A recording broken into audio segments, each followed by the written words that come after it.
കേരളത്തോടുള്ള കേന്ദ്ര അവഗണനയ്ക്കെതിരെ LDF ശ്രീകൃഷ്ണപുരത്ത് ജനകീയ പ്രതിരോധ സദസ്സുകൾ സംഘടിപ്പിച്ചു. CPIM ഒറ്റപ്പാലം ഏരിയ കമ്മിറ്റി അംഗം യു രാജഗോപാൽ ഉദ്ഘാടനം ചെയ്തു. ഇപ്പോൾ പഞ്ചാബിലെ മുഖ്യമന്ത്രി ഈ സമരത്തിന് വരേണ്ട ഒരു ആവശ്യമില്ല.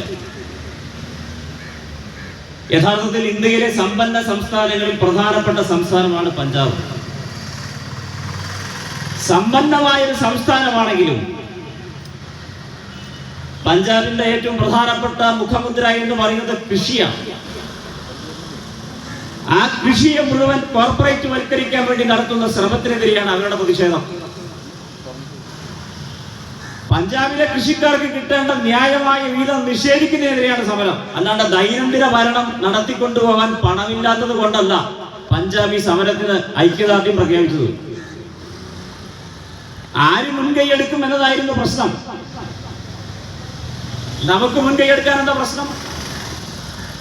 നിരന്തരമായി കേരളത്തിലെ മന്ത്രിമാർ ഗിരീഷ് അധ്യക്ഷനായി, LC secretary B Rajesh, Jyothivasan എന്നിവർ പങ്കെടുത്തു. കടമ്പഴിപ്പുറത്ത് നടന്ന പ്രതിരോധ സദസ് CPIM ഏരിയ കമ്മിറ്റി അംഗം K ജയദേവൻ ഉദ്ഘാടനം ചെയ്തു. ഇന്ത്യയുടെ പ്രധാനമന്ത്രി പറയാണ് 42 കൊടുക്കാൻ പറ്റില്ല, 32 കൊടുത്താൽ മതി. എന്താ കാരണം ഇത്രയും ജാസ്തി പണം സംസ്ഥാനങ്ങൾക്ക് കൊടുത്താല് ഇവിടെ ട്രഷറിയിൽ അത് വെക്കാൻ പാടില്ല. ഈ ചങ്ങാതി എന്താ കരുതിയിട്ടുള്ളത്?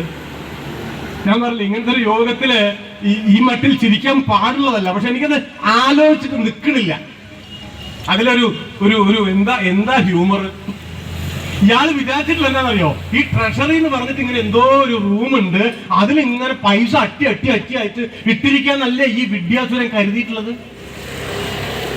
വെട്ടിക്കുറയ്ക്കേണ്ടി വന്നു കേന്ദ്ര ബഡ്ജറ്റിൽ ഒരുപാട് കാര്യങ്ങൾ.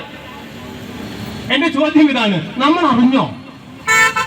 2 ആഴ്ച മുന്നെയാണ് അൽ ജസീറ ടെലിവിഷൻ ഇത് റിപ്പോർട്ട് ചെയ്തതെന്ന്. NCP ജില്ലാ വൈസ് പ്രസിഡന്റ് P മൊയ്തീൻകുട്ടി അധ്യക്ഷനായി. CPIM ഏരിയ കമ്മിറ്റി അംഗങ്ങളായ P Subramanian, K Ramachandran, P Balakrishnan, VA Murugan എന്നിവർ സംസാരിച്ചു. CCN കടമ്പഴിപ്പുറം.